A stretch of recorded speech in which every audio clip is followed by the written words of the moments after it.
1조 조장 조솔기라고 합니다. 발표 바로 시작하도록 하겠습니다.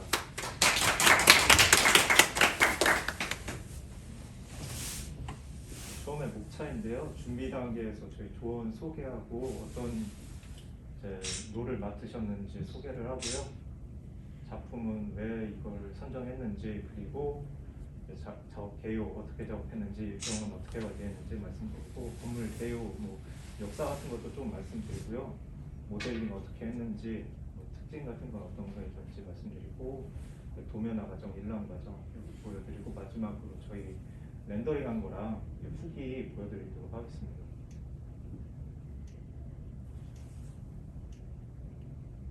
준비 단계 이제 조언 소개인데요. 저희 어떤 역할을 맡았는지, 저는 이제 구조나 이제 외부 마감 모델링을 했고요. 이한님은 주로 CG 작업을 맡아주셨습니다. 렌더링을 해주셨고요. 김혜수님이 저희 많이 이제 서포터로서 많이 역할을 해주셨습니다. 작업 일지나 PPT 만들어주시고 스케줄링을 잡아주셨고요.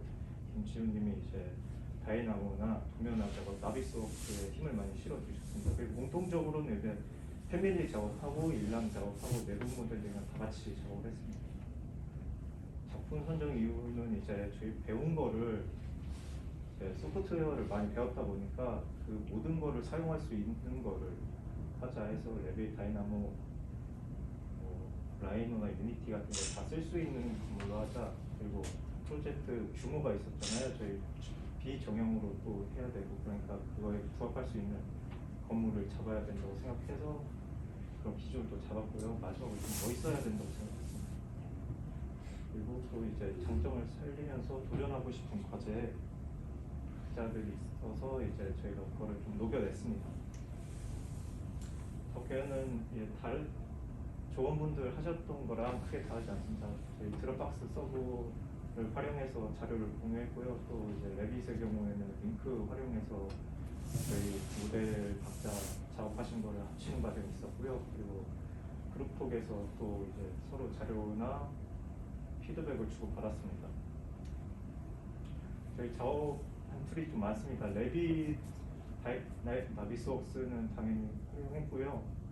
라이노로 일부 모델링을 진행하였고, 유니티로는 저희 CG 작업이나 렌더링을 했습니다. 다른 에스케이프나 트윈모션 사용하셨었는데 저희 좀 건물 규모가 크다 보니까 이제 로딩 문제도 있었고, 그리고 이제 배웠던 거를 활용하기도 해야 되고, 게임으로서 이제 움직이는 뷰가 좋아서 유니티를 활용하였고요. 다이나모 활용하고 블렌더도 사용하셨는데, 이게 어떻게 활용되는지는 뒤에서 보여드리도록 하겠습니다. 일정은 이렇고요. 계획 일정은 위에 같이 보시는 것 같이 되어 있는데, 이게 프로젝트 하시다 보면 느끼시겠지만 생각대로 되는 게 별로 없습니다. 좀 늦어지고 길어지고 그랬습니다. 또 작업 일지는 이렇게 김혜수님이 만들어 주셨는데요. 하루하루 있는데요. 제가 엘피라몬이라는 건물을 선정했는데, 그 건물의 건축가 먼저 소개하겠습니다. 헤르조그 디메롱, 저희 오른쪽에 대머리이신 분이 헤르조그고요. 디메롱이 왼쪽에 계신 분입니다. 듀오시고요. 스위스에서 1950년도에 태어나셨고 1975년도에 7위 연방 공과대학에 학위를 받으셨습니다. 두 분이 친구시고요. 이제 같이 건축을 시작하셔서 80년도부터 시작하셨는데, 이제 대표적인 건축물들이 이제 90년대부터 나옵니다. 이게 나트 뮤지엄이나 이제 독일의 신호수 있고요. 2000년대로 들어서 대표적인 건물은 제일 맨 처음에 보이는 게 이제 베이징 올림픽 스타디움입니다. 저게 많이 대표적이죠. 2001년에 프리츠커랑 두 분이 같이 공동 수상하십니다. 2010년에도 지금까지 계속 활발하게 활동하시고 계시고요. 저기 맨 하단에 있는 게 대치동에 있는 건물입니다. ST 송은이라는 건물인데 우리나라에 설계도 하셨습니다. 그리고 이게 저희 건물이 역사가 좀 있습니다. 맨 왼쪽 보시면 원래 이런 건물이었습니다. 되게 되게 오래된 건물이고요. 이런 건물이 이제 2차 대전 일어나면서 좀 가지고 소실이 조금 됩니다. 그래서 리모델링을 이제 1966년도에 진행해서 이제 물류 창고였습니다. 그러다가 이제 2003년에 재리모델링을 또 합니다. 그래서 2003년에 페르조고 디메롱에게 이제 발주를 놓고요. 2008년이 돼서야 이제 착공을 합니다. 이제 외부 골조는 남겨두고 이제 철거를 진행하고요. 2010년이 되어서는 이제 위에 부분 리모델링 새로운 부분을 올립니다. 그래서 16년도에 완공을 하게 됩니다. 저희 건물의 대략적인 규모는 이제 지하 2층부터 29층, 그리고 용도는 이제 위쪽 아래쪽 부분 원래 있던 부분은 새로 이제 주차장으로 사용하고 있고요. 지상 주차장 아니면은 이제 간단한 공간 정도로 쓰고 있고요. 위에는 피라모닉 극장 및 공연장으로 사용하고 있습니다. 그리고 호텔도 있고요. 주거 공간도 위쪽은 조성이 되어 있습니다. 저희 모델링의 특징이 4가지 정도 있었는데 옥상 구조물이 조금 특이합니다. 이게 비정형으로 돼 있고 왕관처럼 이렇게 뾰족뾰족 나와 있는데 거기에 이제 원형 판들이 있죠. 저런 것들을 그리고 옥상에 이제 전망대 같은 게 있는데 이것들을 구현하는 게 저희 목표였고 또 밑에 있는 그 피라모니 부분, 홀 부분 이제 한 4개에서 6층 정도를 먹는 큰 규모의 피라모니인데요. 저것을 구현하는 것 그리고 전망대 부분 그리고 에스컬레이터 부분 아주 크고 곡선으로 되어 있기 때문에 에스컬레이터 부분을 구현하는데 힘을 많이 썼습니다. 이제 미국 건축가협회에서 제시한 상세 수준인데요. BIM 저희는 거의 3단계로 갔습니다. 4단계는 많이 없고요. 모델링을 들어가는데 이제 그 툴들을 어떻게 사용했는지 말씀드리겠습니다. 블렌더라는 이제 원래 애니메이션을 만드는 툴입니다. 그 외에도 이제 3D 모델링에 많이 활용되는 툴인데 거기 애드인에 보면은 이제 구글 지도에서 그냥 그 지형을 아예 따주는 애드인이 있습니다. 그래서 그것을 활용해서 블렌더로 저희 가져오는 작업을 했고요. 그래서 그거를 이제 작업하기 편하게 라이너로 또 가져가서 작업을 했습니다. 지형 작업은 이렇게 완료가 되었습니다. 그리고 레빗은 이제 저희가 전환 설계니까 사실 도면이 많이 없었습니다. 이게 외국 건물이기도 하고 이게 사실 도면이란 게 공개가 잘 안 돼서 평면도 일부랑 단면도, 뒷면도 정도 있었는데 이제 스케일도 자세히 나와 있지는 않아서 저희가 좀 상상이나 좀 알고 있던 부분으로 충당한 게 좀 많고요. 그리고 재료는 특정 사이트가 있었습니다. 이게 멜피라모니에 어떤 재료가 들어갔는지 이렇게 나와주는 사이트가 있었는데요. 그것을 활용해서 저희가 재료를 넣었습니다. 그리고 패밀리 작업이 들어가야 될 몇몇 부재들이 있었는데 그것은 패밀리로 만들어서 작업을 했고요. 그리고 골조, 외부 마감, 내부 마감 이렇게 순서대로 작업했습니다. 이거는 이런 식으로 아까 말씀드린 사이트에서 찾고 이제 폴리에 보내서 비슷한 재료를 찾고요. 그 재료 작업해서 저장 및 정리를 하고 서로 공유를 했습니다.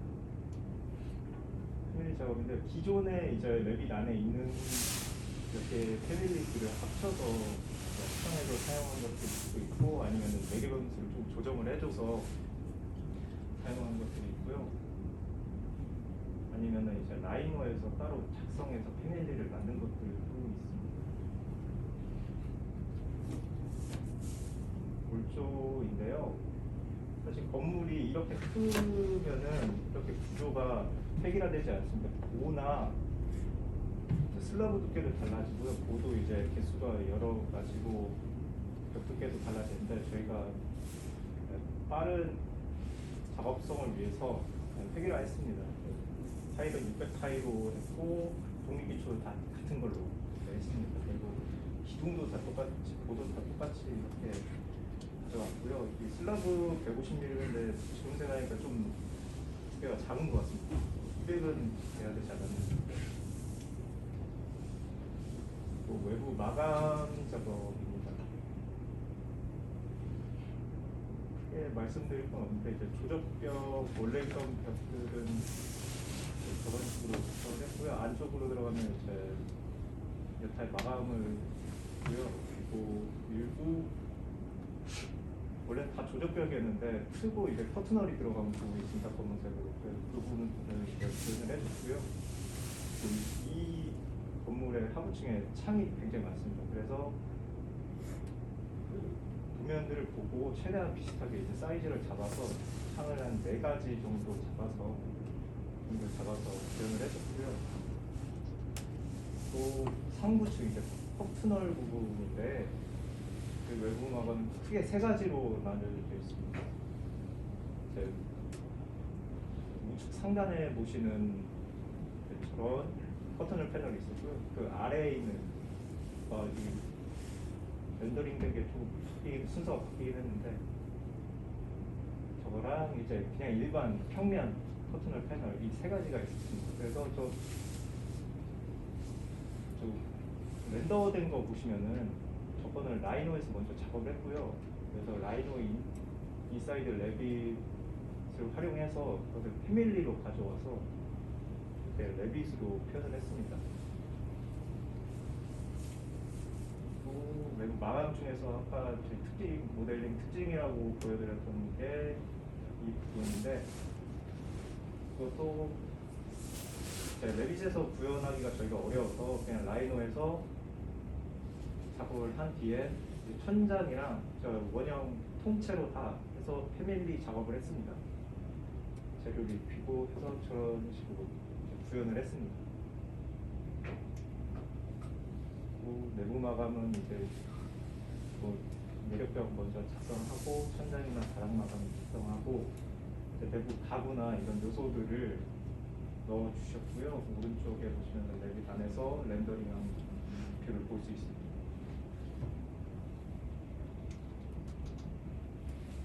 라이노에서 라이노를 어떤 것을 활용했냐 크게 2가지입니다. 에스컬레이터랑 홀 부분을 저희가 모델링을 했는데요. 곡선적인 부분이 많다 보니까 라이노를 활용했고요. 첫 번째 틀을 작성하고 모델링하고 재료를 넣어준 다음에 렌더링 과정입니다. 플라워님도 이런 식으로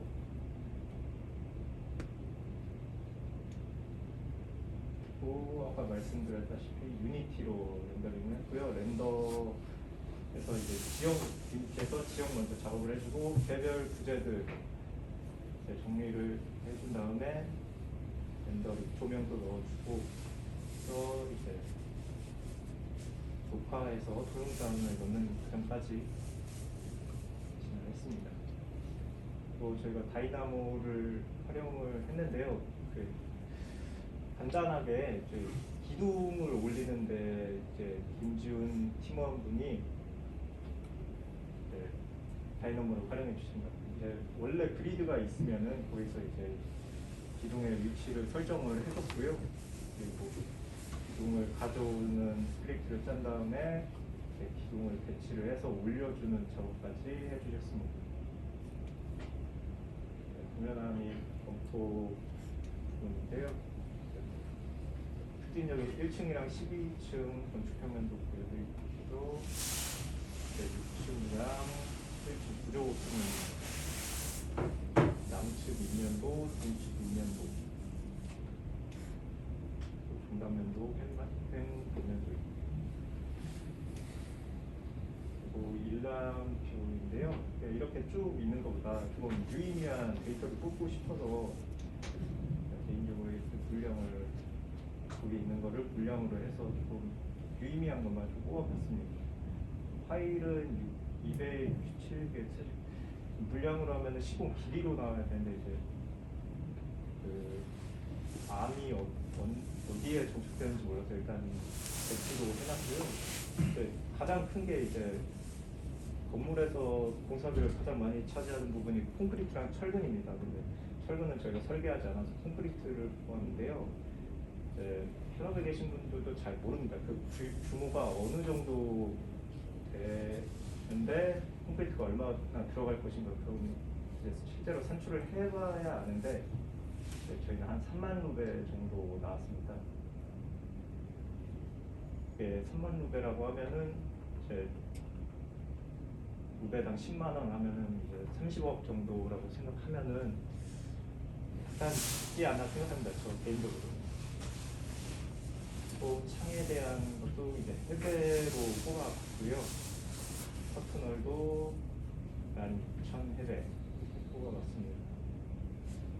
또 오른쪽에 있는 것도 이제 자잘하긴 한데 건식벽이나 천장, 타일, 간판 이런 것도 뽑아봤습니다. 그리고 간섭인데요. 저희 총 651개 간섭이 나왔습니다. 첫 번째로 좌측 상단 보시면은 이제 고랑 이제 원형 램프를 저희 합쳤죠. 이제 간섭이 돼서 이제 고의 밑을 좀 수정해 줬습니다.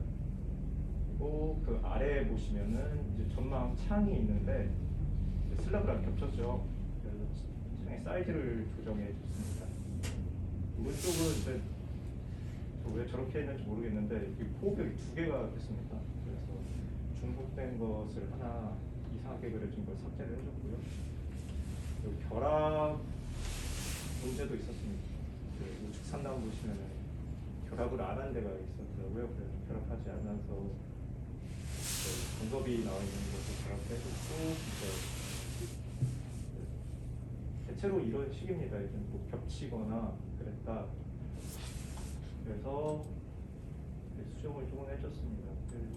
아래 보시면은 이거는 좀 아직도 잘 모르겠는데, 패밀리로 아까 커튼홀 패널을 만든 게 2개가 있었는데 거의 651개 중에 대부분이 저거에 문제를 일으켰습니다. 그냥 내부 안에서 어떤 충돌을 일으켰는지, 대부분 간섭이 저 간섭이었는데 저 이유를 알 수 없어서 그냥 수정을 안 했습니다.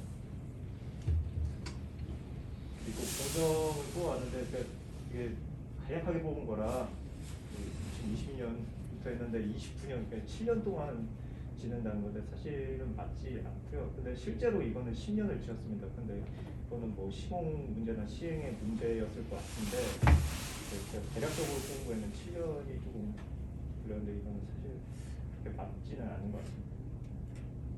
또 공정 시뮬레이션 저희 김지훈 팀원분이 한번 있는 거 작성을 한번 해보겠습니다.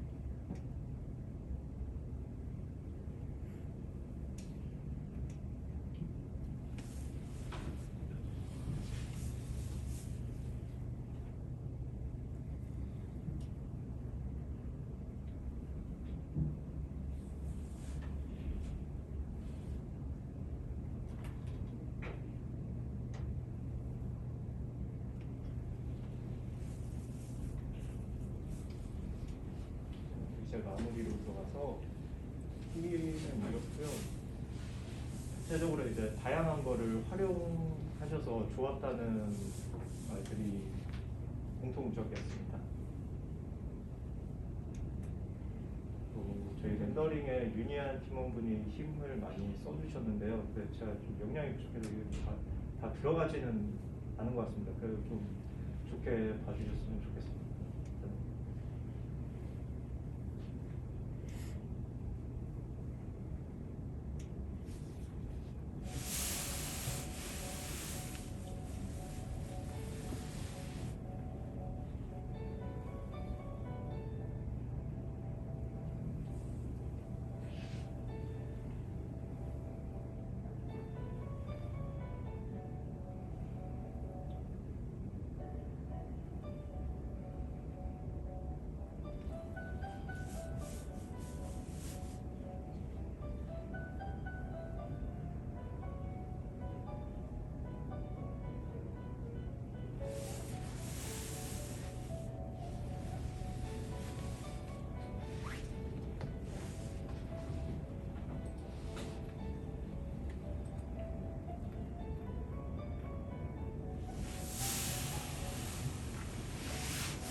사용된 사진들이고요.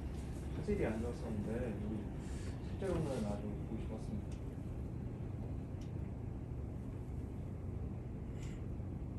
사용된 사진.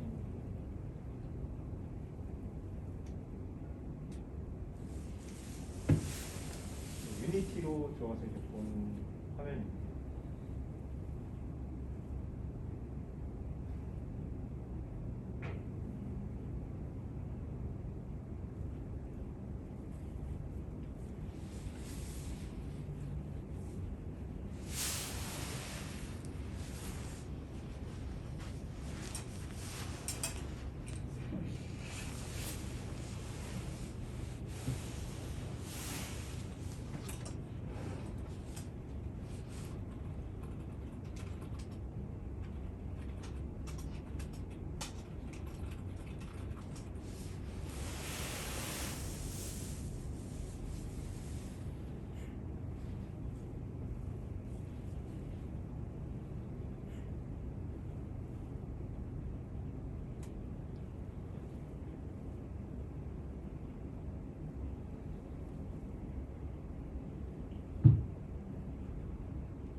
저희 자료 조사했던 자료들 출처고요. 이것으로 발표 마무리하겠습니다. 감사합니다.